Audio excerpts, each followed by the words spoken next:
Do not make a right wrong to.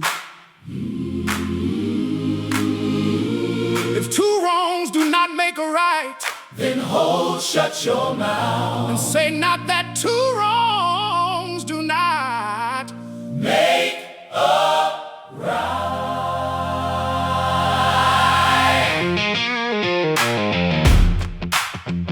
For two wrongs do not make a right is a picturesque commonplace spoken to the child who bloodied the nose of the original aggressor on the playground whilst at home. The charismatic newsman relates with enthusiastic accuracy the genius behind our newest missile guidance system aimed at stopping and eliminating backyard threats to our safety, security, and freedom. Semantic inversion and state hypocrisy. An analysis of do not make a right wrong to. The short, provocative text, do not make a right wrong to, serves as a biting critique of the moral double standards inherent in modern society by juxtaposing the micro-ethics of the playground with the macro-ethics of state-sponsored warfare. The author exposes a fundamental rift between the virtues taught to individuals and the violent pragmatism practiced by institutions. The linguistic subversion of the title. Do not make a right wrong to, utilizes phonetic wordplay to signal the internal rot of the moral axiom it references by scrambling two wrongs do not make a right into wrong to. The author performs a linguistic inversion that mirrors the logical inversion discussed in the text. The title suggests that the traditional proverb has been mangled or rendered nonsensical by its selective application. It hints that the wrong has been rebranded or repurposed, much like the wordplay itself transforms a familiar phrase into something unrecognizable, yet phonetically haunting. The critique of moral consistency. The core of the text lies in its examination of institutional hypocrisy. The author argues that the state demands a level of moral restraint from its citizens, specifically children, that it has no intention of following itself. We are instructed to hold shut your mouth regarding the proverb because the moment we utter it, we expose the contradiction of our existence. There is a glaring lack of moral consistency between the personal and the institutional. The individual is expected to absorb an injury without retaliation to maintain the right, while the state is permitted to engineer sophisticated systems of wrongs under the guise of security and freedom. Playground ethics versus geopolitical reality. The author illustrates this hypocrisy through a sharp contrast in scale and medium. On one hand, we have the visceral, immediate, bloodied nose of a child on a playground.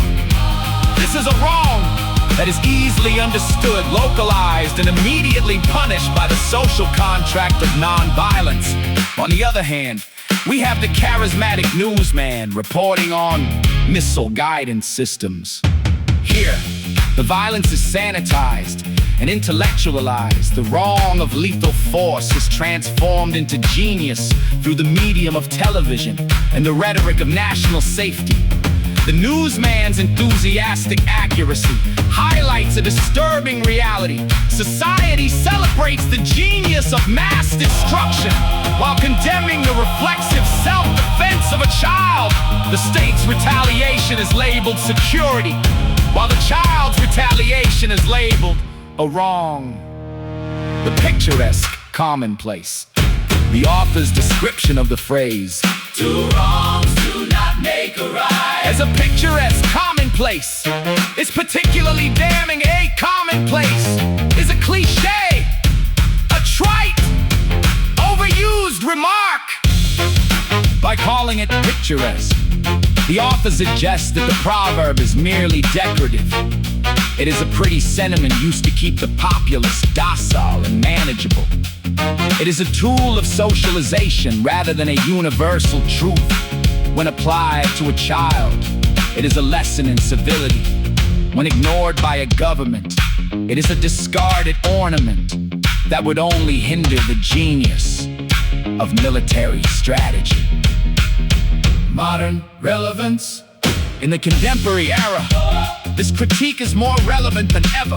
We live in an age of precision strikes and surgical warfare, where the vocabulary of defense is used to mask the reality of aggression.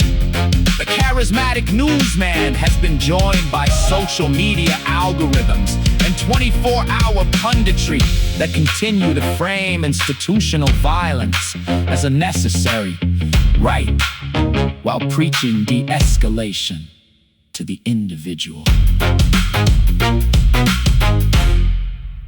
The text challenges the reader to look past the picturesque rhetoric of statecraft and recognize the underlying machinery of power. It suggests that as long as we maintain one set of ethics for the playground and another for the Pentagon, the phrase, "two wrongs do not make a right," remains a hollow deception. A Wong too that serves the powerful while silencing the aggrieved.